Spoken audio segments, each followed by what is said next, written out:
Podium లేకపోతే కొంచెం మాట్లాడడం కష్టం నాకు. అంటే ఎలా ఉందంటే నగ్నంగా ఉన్నట్టుంది పోడియం లేకపోతే. కొంచెం అందరూ మీరు దయచేసి వస్తే let me have an interaction. అంటే నా జీవితంలో మొట్టమొదటిసారిగా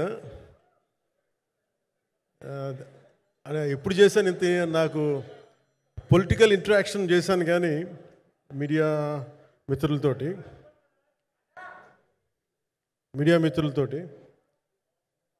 సినిమా పరంగా నేను ఎప్పుడు ఆలోచించలేదు, ఎప్పుడు నాకు చేయలేదు. ఫస్ట్ టైం మొదటిసారి నేను ఎప్పుడు కొంచెం మొహాట పడతాను మాట్లాడడానికి సినిమాకి సంబంధించినంత వరకు. ఇక్కడ సినిమాని ఎలా ప్రమోట్ చేసుకోవాలో నాకు తెలియదు. పని చేయడం తెలుసు తప్ప దీన్ని అంటే మనం ఇంత చేసాం అంత చేసామని చెప్పడం ఎప్పుడు నాకు కొంచెం ఎబ్బెట్టుగాను ఇబ్బందిగా ఉంటుంది. ఇంకా నేను చాలా యాక్సిడెంటల్ యాక్టర్ అండ్ ఇంకా గత్యంతరం లేక టెక్నీషియన్ అయిన వాడిని. నాకు నచ్చే సన్నివేశాలు నచ్చే సినిమాలు చేసుకోవడానికి ఆ పరిస్థితుల్లో ఇది నా మొదటి ఇంటరాక్షన్. ఇది నా కూర్చోండి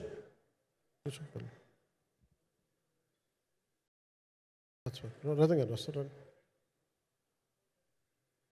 ఇదంతా చేయడానికి మీడియా మాట్లాడడానికి ఇదేదో నాకు పొగరు అహంకారం ఏం కాదు. సినిమా గురించి నాకు చెప్పుకోవడం ఎబ్బెట్టుకోవడం, ఏం మాట్లాడాలో తెలియక చెప్తే ఎక్కువైపోద్దా చెప్తే తక్కువ అయిపోద్దా అని. కానీ ఈ పర్టికులర్ ప్రెస్ మీట్ ఎందుకు పెట్టానంటే రత్నం గారి కోసం పెట్టాను. అంటే సినిమా బతకాలి అంటే ఈవినింగ్ ఆడియో ఫంక్షన్ పెట్టుకొని మళ్ళీ ప్రెస్ మీట్ దేనికంటే మళ్ళీ నాకు మీతో ఇంటరాక్ట్ అయ్యే అవసరం ఫంక్షన్ తర్వాత ఉండకపోవచ్చేమో అని చెప్పేసి అదొకటి మేజర్ ఒక ఇది కన్సర్న్ అదొకటి. అంటే రత్నం గారు అంటే ఈవినింగ్ చెప్దాం అనుకున్నా, బట్ స్టిల్ ఇప్పుడే చెప్పేస్తున్నాను ఈ మాట. త్రివిక్రమ్ గారు రాసిన ఒక డైలాగు అజ్ఞాతవాసిలో, ఒక చిన్నపాటి సౌకర్యం కోసం ఇక్కడ మీరు కూర్చున్న ఒక చిన్నపాటి కుర్చీ కోసం ఒక యుద్ధమే చేయాల్సి వస్తుంది. అలాంటిది ఒక సినిమాని చేయడం అంటే ఎన్నిసార్లు మినీ యుద్ధాలు చేయాలి, ఆర్థికంగా కావచ్చు క్రియేటివ్గా కావచ్చు వీటన్నిటికీ సంబంధించి. అలాంటిది నేను ఎప్పుడు కూడా సినిమాల్లోకి రాకముందు రత్నం గారు లాంటి వ్యక్తి నా ప్రొడ్యూసర్ అయితే బాగుండు అనుకున్నాను. భారతదేశానికి పాన్ ఇండియా సినిమాని ముఖ్యంగా రీజనల్ సినిమాని జాతీయ స్థాయిలో తీసుకెళ్ళిన వ్యక్తి ఆయన. తమిళ సినిమాని చాలా ఛాలెంజింగ్ తెలుగులో డబ్ చేసి దాన్ని స్ట్రైట్ సినిమాలతో సమానంగా ఆడేంత సత్తా చూపించిన వ్యక్తి. Film industry creative ability creative potentiality పెంచిన వ్యక్తి. ఈ సినిమా చాలా ఒడిదుడుకులు ఎదుర్కొంది, 2 కరోనా పరిస్థితులు ఎదుర్కొంది. అన్నిటికీ మధ్యలో సినిమా మన క్రియేటివ్గా కొంత ఇబ్బంది ఎదుర్కొంది. అల్టిమేట్ ఆబ్జెక్టివ్ సినిమా బాగా రావాలని, నేను ఎప్పుడు ఏం చేసినా సినిమా బాగా రావాలి అనుకుంటాను. సినిమాకి ప్రత్యేకించి ఆయన తపన చూసి నేను ముఖ్యంగా పొలిటికల్ ప్రాసెస్కి వెళ్ళిపోయిన తర్వాత పాలిటిక్స్కి వెళ్ళిపోయిన తర్వాత డైరెక్షన్ అన్ని వీటికి దూరమై క్రియేటివ్ పార్టీకి దూరం అయిపోయిన తర్వాత పాలిటిక్స్ నా ప్రైమరీ ఫోకస్ అయిపోయిన తర్వాత మళ్ళీ దృష్టి పెట్టి సినిమా కావాలి మీరు చెయ్యాలని చెప్పి నా దగ్గరికి వచ్చి కోరుకున్నప్పుడు నేను ఎంత బెస్ట్ ఇవ్వగలను ఆ సినిమాకి అంత ఇచ్చాను. నేను అంటే నా బెస్ట్ ఇచ్చాను. అంటే నేను అంటే అన్నిటికంటే కూడా నేను ఇవ్వలేనిది టైం ఇవ్వలేను నేను. కానీ అలాంటి పరిస్థితుల్లో ఒక క్లైమాక్స్కి దాదాపు 57 రోజులు షూట్ చేయాల్సి వచ్చింది. మండు టెండ బాగా ఇట్స్ కైండ్ ఆఫ్ ఒక మిడ్ మే అంటే చాలా పిచ్చి ఎండ అన్నమాట. అలాంటి ఎండల్లో చాలా కాలం తర్వాత నాకు మార్షల్ ఆర్ట్స్ నేను ఎప్పుడో నేర్చుకున్న మార్షల్ ఆర్ట్స్ ఒక ఎస్క్రీమా కానీ ఊషు కానీ నేను నేర్చుకున్న సెల్ఫ్ డిఫెన్స్ టెక్నిక్స్ కానీ యుఎస్లో నేను ఒక వర్క్షాప్ చేసిన జీత్ కండు ఇవి కానీ ఇవన్నీ ఈ సినిమాకి నాకు పనికి వచ్చినాయి. నాకు ఇవన్నీ వీళ్ళతో డిఫరెంట్ కొరియోగ్రాఫర్స్తో కూర్చొని ప్రత్యేకించి క్లైమాక్స్ పార్ట్ ఇది అందరికీ ఇన్స్పైర్ చేసింది. మన స్థూలంగా చెప్పాలి అంటే, ఒక క్లుప్తంగా చెప్పాలి అంటే, ఈ సినిమాకి ఇదే ఆయువు పట్టింది. ఈ ఫస్ట్ పార్ట్కి ఎక్కడో కొల్లూరు నుంచి మన కృష్ణానది తీరం కొల్లూరు, విజయవాడ సమీపంలో ఉన్న కొల్లూరు ప్రాంతం నుంచి దొరికిన ఒక కోహినూరు వజ్రం నుంచి అది ఎటు మన గోల్కొండ రాజుల దాకా వచ్చింది, మన హైదరాబాద్ సుల్తాన్ల దాకా ఎలా వచ్చింది, దీని ట్రావెల్ ఇటు వెళ్ళింది. ఇవన్నీ జరిగినప్పుడు దీని నేపథ్యంలో జరిగే కథ ఇది. ముఖ్యంగా ఈ ఫౌండేషనల్ వర్క్ చేసిన వ్యక్తి క్రిష్ జాగర్లమూడి గారు చాలా హై కాన్సెప్ట్తో పట్టుకొచ్చారు దీన్ని.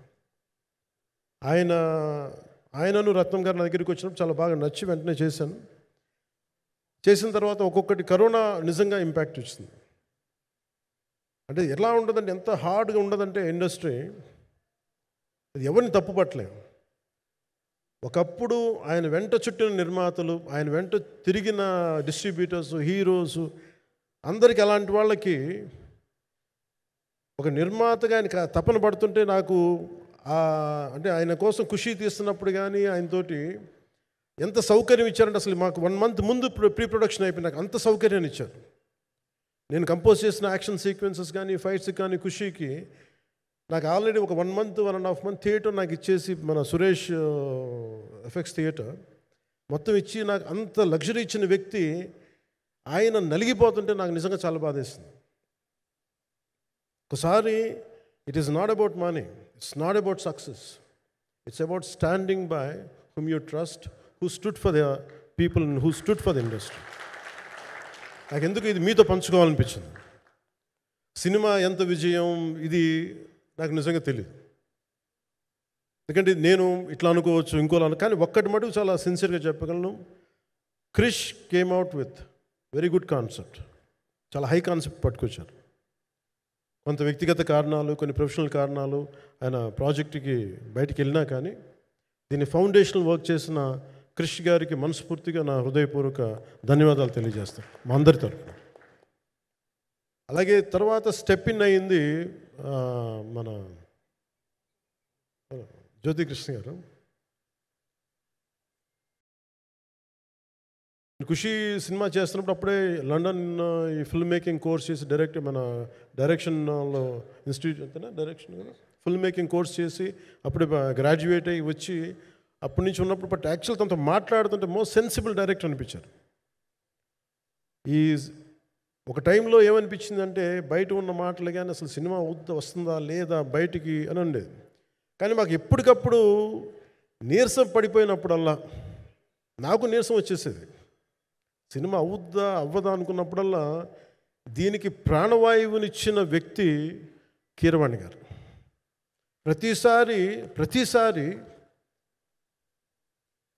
నేను వర్క్ చేసి నేను ఎందుకంటే సినిమా చివరి దాకా నేను నమ్మను. ఎప్పుడు నేను ఒక సినిమాని నేనేం నమ్ముతాను, చిన్నప్పటి నుంచి వెరీ ఫార్మేటివ్ ఇయర్స్లో నుంచి కూడా ఒక మంచి సినిమా గురించి నువ్వు మాట్లాడక్కర్లా, రిలీజ్ అయితే బాగలేకపోతే ఎలాగ మాట్లాడక్కర్లా.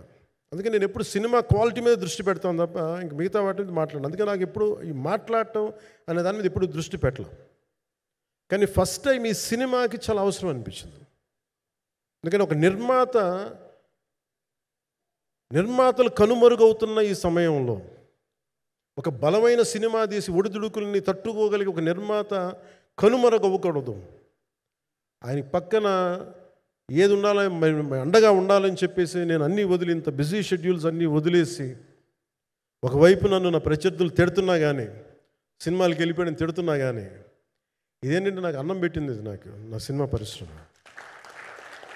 అంటే ఇక్కడున్న మిత్రులందరూ కూడా చాలామందికి నేను ఇండివిజువల్ ఇంటర్వ్యూస్ ఇచ్చాను. నేను చాలాసార్లు నాగేంద్ర కానీ మీరు కానీ చాలామందికి, వీళ్ళందరికీ చాలామందికి నేను వ్యక్తిగతంగా తెలుసు.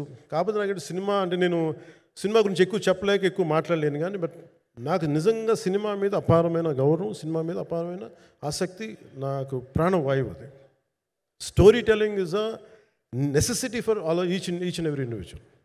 సో సినిమా అది మనకి కల్పిస్తుంది, సినిమా మనకి అలాంటి. కానీ ఈ సినిమా ప్రత్యేకించి చాలా ఛాలెంజింగ్ సర్కమ్స్టాన్సెస్లో, చాలా ఒడిదుడుకుల్లో, యాడ్వర్స్ కండిషన్స్లో కూడా మనస్ఫూర్తిగా దీన్ని ముందుకు తీసుకెళ్ళి, ఆర్థిక ఇబ్బందులు ఎన్ని వచ్చినా కానీ, అంటే నాకు పొలిటికల్గా పేరుండొచ్చు, దేశవ్యాప్తంగా నేను తెలిసి ఉండొచ్చేమో, కానీ సినిమా పరంగా వచ్చేటప్పుడు నేను చాలా హీరోస్తో కంపేర్ చేస్తే వెరీ వాళ్ళందరికంటే చాలా తక్కువ నేను.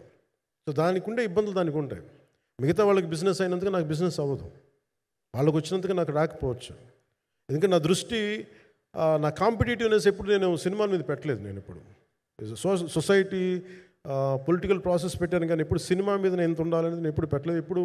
నేను ఎప్పుడు చాలాసార్లు మన నాగేంద్ర కానీ మిగతా మన సూపర్ హిట్ మన కీర్తిశేషులు బిఆర్ రాజు గారు చనిపోయారు, ఇంటర్వ్యూస్లో కూడా ఉంటుంది. ఈ చిత్ర పరిశ్రమ చాలామంది హీరోస్ ఉంటారు, వాళ్ళలో నేను వన్ ఆఫ్ ది హీరో అంతే. నాది ఒక సంవత్సరంలో ఒక ఫ్రైడే, ఒక థర్స్డే రిలీజ్ అవుతుంది అంతే, అంతకుమించి తప్ప ఇది అందరి పరిశ్రమ, అందరూ రావాలి అలాంటిది నేను కోరుకునేవాడిని నేను. సో దాంట్లో భాగంగా రత్నం గారు లాంటి నిర్మాత బతికుండాలి, రత్నం గారి నిర్మాతకి ఇబ్బందులు కలగకూడదని చెప్పి లాస్ట్ మినిట్లో ఇంక చూసిన తర్వాత I stepped in to it. నేను భుజాల మీదకి తీసుకున్నాను ఇది. క్లైమాక్స్ని ఎలా భుజాల మీదకి అంటే, ఎందుకంటే ముఖ్యంగా ఇక్కడ ఇది ఇంకొక బలమైన స్టార్ కాస్టింగ్ చాలా బాగా చేశారు ఆయన. ముఖ్యంగా బాబీ డియోల్ గారిని అంటే ఈరోజు చూస్తుంటే నాకు అదే అనిపించింది. ఈరోజు మన ప్రెస్ మీట్ కూడా నేను వచ్చాను. అందరూ ఎంత బిజీగా ఉన్నారని కొన్ని రాత్రుల నుంచి నిద్రలేదు. మన మనోజ్ పరమహంస గారికి కానీ, రత్నం గారికి కానీ, జ్యోతి గారికి కానీ. పాపం ఈ సినిమా ప్రమోషన్ సింగిల్ హ్యాండెడ్గా పాపం నిధి అగర్వాల్ భుజాల మీద వేసుకొని నాకే బాధ అనిపించింది.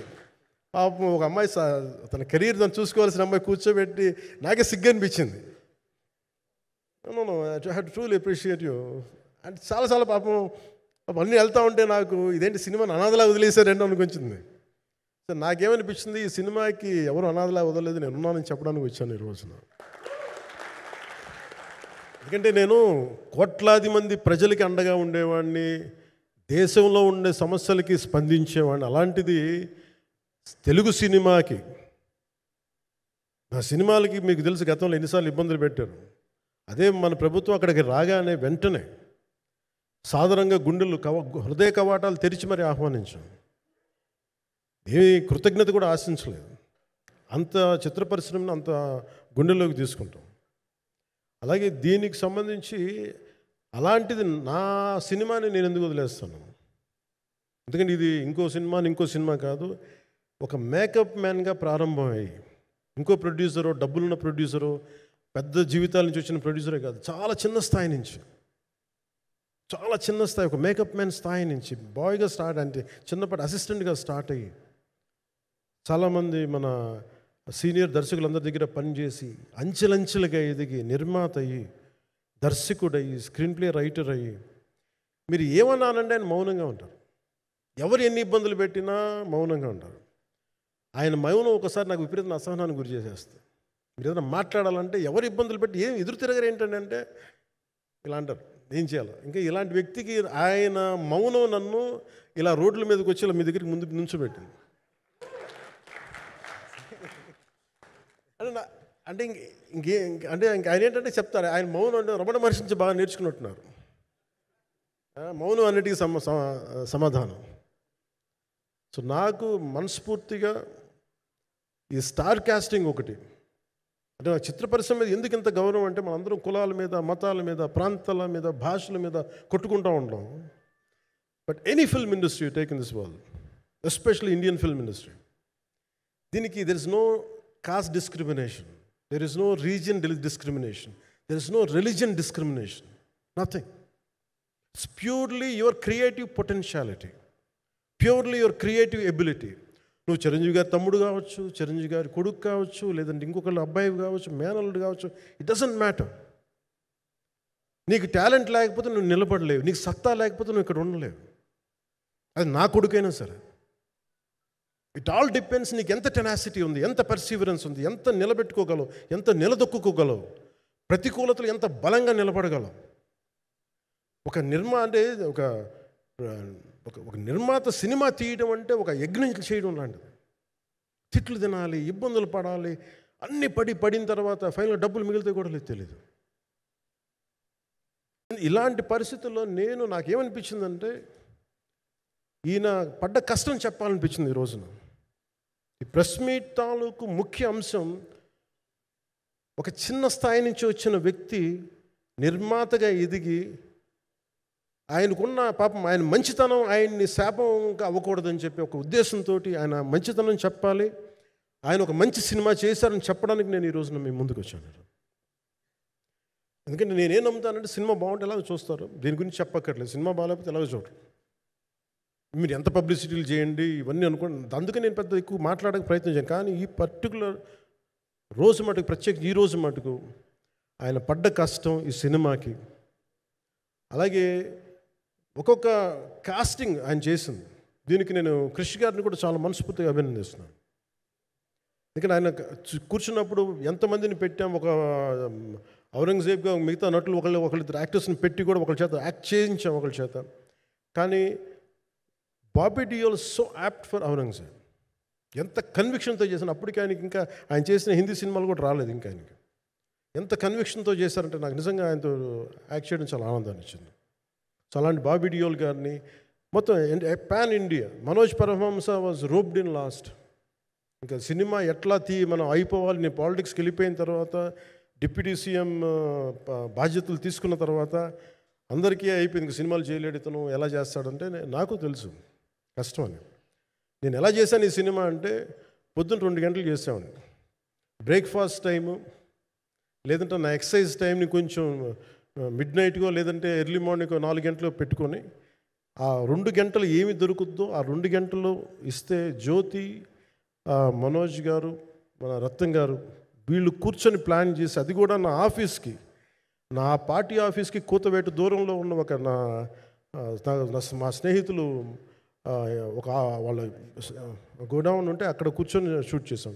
ఎంత మండుటెండ అంటే అసలు దాంట్లో కూర్చొని మ్యాట్ వర్క్ చేసి మీరు ఫైనల్ రిజల్ట్స్ చూస్తే ఇది ఇక్కడ చేశారంటే అంత ఆశ్చర్యం అనిపిస్తుంది. And hats off to Manoj Paramahamsa గారు.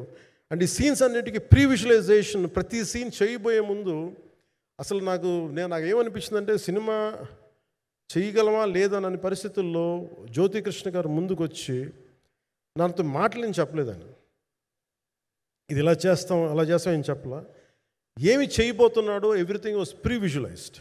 ఈ సీన్ ఇలా ఉండబోతుంది, ఈ చేయబోయే సీన్ ఇలా ఉన్నది. నాకు దాని మీద ఆత్మవిశ్వాసం కలిగింది. నాకు లేదు, ఒక సత్తా ఉన్న దర్శకుడు, తెలుగు చిత్ర పరిశ్రమకి సైజ్ తీయగలిగేవాడు, మంచి సాలిడ్ ఎడిటింగ్ సెన్స్ ఉన్నవాడు, మ్యూజికల్ సెన్స్ ఉన్నవాడు. అలాంటి వ్యక్తికి మనోజ్ పరమహంస గారు తోడారు. వీళ్ళిద్దరు కాంబినేషన్లో రత్నం గారి అనుభవంతో ఈ రోజున ఒక మంచి ప్రోడక్ట్ అయితే తీసుకొచ్చాం. ఇది ఎలా ఉంటుంది, ఎలా ఉండబోతుంది, ఎంత హిట్ అవుతుంది అనేది ఇది సంపూర్ణంగా ప్రజల చేతిలోనే ఉంటుంది. అది ఏ స్థాయిలో ఇది ఉంటుంది అనేది అది ప్రజలు చెప్పాల్సింది తప్ప అది నేను చెప్పుకునేది కాదు. బట్ నా వరకు నేను ప్రత్యేకించి నేను వ్యక్తిగతంగా చేసింది ఈ సినిమాకి అపార్ట్ ఫ్రమ్ యాక్టింగ్ కాంట్రిబ్యూషన్, నేను ఏ సినిమా చేసినా ప్రతి సన్నివేశంలోనూ ప్రతి సాంగ్ అండ్ డాన్స్లో కూడా కొన్నిసార్లు నేను చేయలేక, నేను ఒక రిలక్టెంట్ యాక్టర్లో ఎలాగో టెక్నీషియన్గా కూడా నాకేంటంటే సుస్వాగతం సినిమాలో నన్ను తీసుకెళ్ళి వైజాగ్లో బస్సు మీద ఎక్కించి డ్యాన్స్ చేయమన్నారు. చచ్చిపోయాను డ్యాన్స్ చేయలేక. ఇంకా మిగతా వాళ్ళకి ఎంత తేలికైన డ్యాన్స్ నాకు చేయాలంటే నేను గింజుకుపోయి నేను అనుకున్నాను ఈరోజు ఇంక సినిమాలు మానేస్తాను చెప్పి మౌదినికి ఫోన్ చేసి కూడా చెప్పాను, చాలా పర్యాలు చెప్పాను. అలాంటి అందుకని నాకేంటంటే సాంగ్ అండ్ డ్యాన్స్ కూడా నేను ఎలా చేయగలను దానికి అనుకోగా నేను ఎత్తుక్కుంటాను. అలాగే యాక్షన్ సీక్వెన్స్ కూడా రియల్ లైఫ్లో కొడితే ఎలా ఉంటుంది, మార్షల్ ఆర్ట్స్లో సాధన ఉన్నవాడిని, ఈ లాట్ ఆఫ్ వర్క్షాప్స్, ఈ మార్షల్ ఆర్ట్ వర్క్షాప్స్ చేసిన వాడిని కాబట్టి హౌ రియలిస్టిక్ వీ కెన్, ఎంత సహజంగా మనం వెళ్ళగలం, వీటి మీద ఒక అవగాహన ఉన్నవాడిని కాబట్టి చాలాసార్లు కూర్చుంటాను. కానీ ప్రత్యేకించి ఈ 20 minutes లాస్ట్ సీక్వెన్స్ ఇది 2 partsగా ఎలా అయింది అంటే ఒరిజినల్ థాట్ క్రిష్ గారి దగ్గర నుంచి వచ్చినప్పుడు ఇట్ వాస్ క్వైట్ లాంగ్. ఈ సినిమా ఒక పాటలో అవుద్దని అనేవాడు మొదటి నుంచి. బట్ లేటర్ వాళ్ళు డిసైడ్ చేసుకొని ఒక టైంలో ఇది అవ్వదు, you want make it as 2 parts అనుకున్నప్పుడు ఎక్కడికి వచ్చి ఆగిందంటే ఈ క్లైమాక్స్ దగ్గరికి వచ్చి ఆగింది ఫస్ట్ పార్ట్. సో చెప్తున్నప్పుడు నాకేమనిపించిందంటే how else we can take it, how else we can scale it up. So దానికి నేను కూర్చొని నాకున్న ఈ మార్షల్ ఆర్ట్స్ కానీ బేసిక్ యాక్షన్ కొరియోగ్రఫీ నా ప్యాషన్ కాబట్టి ఈ పర్టికులర్ డ్రామా, ఈ పర్టికులర్ దాంట్లో ఏంటంటే మొఘల్ టైమ్స్లో ప్రతి ఒక సగటు భారతీయుడు అనుభవించిన బాధ అది. ఒక యావరేజ్ సగటు భారతీయుడు మొఘల్ కాలంలో అనుభవించిన ఒక ఒక ఒక సిచ్యువేషన్. ఆ సిచ్యువేషన్ హీరోకి సంబంధం ఉండదు, కానీ how he gets entangled, how he gets involved in it, that is the outcome, that has been captured. So దీన్ని ఒక 57 days మేము చేయగలిగామంటే, ఆ రోజు నాకు కనుక మన జ్యోతి గారు ఉండుంటే పక్కన, maybe I would done it in at least ఒక 50% ఆఫ్ ఇట్. ఎందుకంటే నేను చెప్పింది అలా చేయగలరు ఇవన్నీ కూర్చోబెట్టి వీ డిడ్ అవర్ బెస్ట్. అంటే నేనేమనుకున్నానంటే క్లైమాక్స్ చేసేటప్పుడు ఇంక నేను తర్వాత సినిమాలు చేస్తానో కూడా లేదో నాకు తెలియదు, కానీ నాకు ఇష్టమైన నిర్మాత, తెలుగు చిత్ర పరిశ్రమకి నిజంగా ఒక అండగా ఉన్న నిర్మాత, I want give my best to him. నేను అందుకని ఆంధ్రప్రదేశ్ ప్రభుత్వానికి కూడా మన ముఖ్యమంత్రి గారికి కూడా తెలియజేశాను, ఈయన్ని ఫిల్మ్ డెవలప్మెంట్ కార్పొరేషన్కి చైర్మన్ నేను ప్రతిపాదించాను. అంటే నాకేంటంటే I don't want it to be a political, ఆయన నా నిర్మాతని కాదు, ఈయన అందరు హీరోలతో తీశారు, ఈయన పాన్ ఇండియాలో ప్రతి ఒక్కరు తెలిసి ఈయనంటే. ఇలాంటి వ్యక్తి ఉంటే మన తెలుగు చిత్ర పరిశ్రమకి బాగుంటుంది. అలాగే ప్రత్యేకించి తెలుగు చిత్ర పరిశ్రమ అనేది నాకు ఈ టాలీవుడ్ అనే పదాలు నాకు వాడటం నాకు ఇష్టం ఉండదు.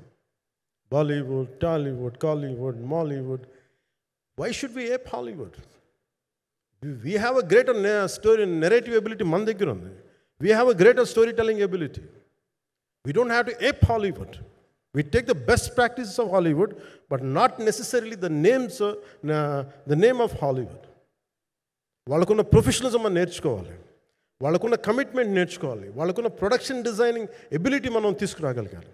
సో ఇవన్నీ నేను నా పరిధిలో ఈ రోజున ఆంధ్రప్రదేశ్ ప్రభుత్వంలో ప్రత్యేకించి ఈ శాఖ నా పరిధిలో ఉంది కాబట్టి దానికి ఆయన పేరు ప్రతిపాదించాను. నా ఉద్దేశం ఏంటంటే తెలుగు చిత్ర పరిశ్రమ తెలంగాణలో ఉన్న, కర్ణాటకలో ఉన్న, చెన్నైలో ఉన్న ఏదైనా సరే తెలుగు చిత్ర పరిశ్రమ, భారతీయ చిత్ర పరిశ్రమకి చాలా మంచి జరగాలి, ఇలాంటి వ్యక్తి ద్వారా ఏదైనా చేద్దామని ఒక ఉద్దేశంతో ఆయన పేరు ప్రతిపాదించాను. భవిష్యత్తులో అవుతారని మనస్ఫూర్తిగా నేను ఆశిస్తున్నాను. అందుకని అన్నీ నా చేతిలో ఉండవు కదా, అందుకని చెప్తాను. ఇఫ్ అండ్ బట్ చెప్పాలి కదా. సో ప్రత్యేకించి మీ అందరికీ నా హృదయపూర్వక ధన్యవాదాలు తెలుపుకుంటూ నెక్స్ట్ 2-3 daysలో I'll try to give as many interviews as I can. Nidhi, I'm grateful to you. పాప చాలా తపన పడి ఉంటారు. ఈరోజు ఎలా ఉంది అంటే నాకు ఎలా అనిపించిందని, ఇందాక నేను వస్తున్నప్పుడు ఎవరు లేరు, వీళ్ళు కూడా ఎవరు లేరు. నేను వచ్చి చాలాసేపు కారులో కూర్చుని, ఎందుకంటే మళ్ళీ మీరు తిట్టకూడదు, లేట్ వచ్చాడు, నీకు డిప్యూటీ సీఎం అయితే పొగరు వచ్చేస్తాను మీరు అంటారండి. నాకు అట్లా అనిపించలేదు.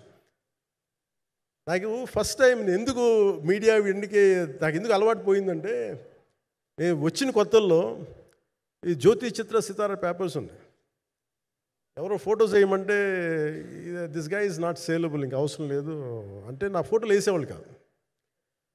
సో నాకేమనిపించింది సార్, ఇంక నేను ఈయన కాడికి నేను ఏమి అంటపడి నాకు తెలియదు అని చెప్పేసి మా నిర్మాతలు కూడా ఉండేవాళ్ళు కాదు. సో నాకు పబ్లిసిటీ లేకుండా సినిమాలు రిలీజ్ అవ్వడం అలవాటు అయిపోయింది నాకు. సో అదే ప్రాక్టీస్ అయిపోయింది నాకు, అంతే. మళ్ళీ కూర్చోబెట్టి మీరు ఏం మాట్లాడతారు, మళ్ళీ అది ఇటు తిరిగి వస్తుందని చెప్పేసి మిగతా అంత నాట్ టాకెటివ్. మీరు సినిమా పొలిటికల్ ప్రాసెస్కి వచ్చేటప్పుడు నేను ఏదైనా మాట్లాడగలను, కానీ సినిమా వచ్చేటప్పటికి చాలా చాలా ఒత్తిడి తీసుకోవాల్సి వస్తుంది. అంటే ఎంత కథ చెప్పాలి, ఎంత కథ చెప్పకూడదు, ఈ మాట అద్భుతంగా ఉందంటే ఏం అద్భుతంగా ఉందని మళ్ళీ తిడతారు, తర్వాత 100 ఆలోచనలతోటి స్లో డౌన్ అయిపోతాను. బట్ కానీ నాకు మనస్ఫూర్తిగా ఈ సినిమా ఐ హోప్ వచ్చిన ప్రతి ప్రేక్షకులందరికీ కూడా ఒక మంచి అనుభూతిని ఇస్తుంది. నేను మనస్ఫూర్తిగా నమ్ముతున్నాను. ఖచ్చితంగా అలాంటి అనుభూతిని ఇస్తుంది. మీరు థియేటర్లోంచి బయటికి వెళ్ళేటప్పుడు మటుకు విల్ గో విత్ ఒక ఎనర్జెటిక్ ఫీల్తో వెళ్తాయి. అంతవరకు చెప్పగలను నేను. ఎందుకంటే నేనే నమ్ముతాను, సినిమాకి వెళ్ళేటప్పుడు సినిమా ఒక స్టోరీ చెప్పినప్పుడు నా జీవితంలో చిన్నపాటి ప్రభావితం చూపించాలి. అలాంటి ప్రభావం, అలాంటి ఎనర్జీ ఇచ్చే సినిమా అవుతుందని మనస్ఫూర్తిగా నేను ఆశిస్తూ మీ అందరికీ ప్రత్యేకించి మీ అందరికీ పేరు పేరున ధన్యవాదాలు తెలియజేస్తాను. ఇంకా మాట్లాడాలని ఉంది కానీ సాయంత్రం ఈవెంట్ ఉంది కాబట్టి. సో ఇంకొక మారు నేను చెప్తాను ఎందుకు ఈ పర్టికులర్ ప్రెస్ మీట్ అంటే, I want to tell you, I'm grateful to each one of you. I'm grateful to you. Thank you for standing by us. Thank you very much.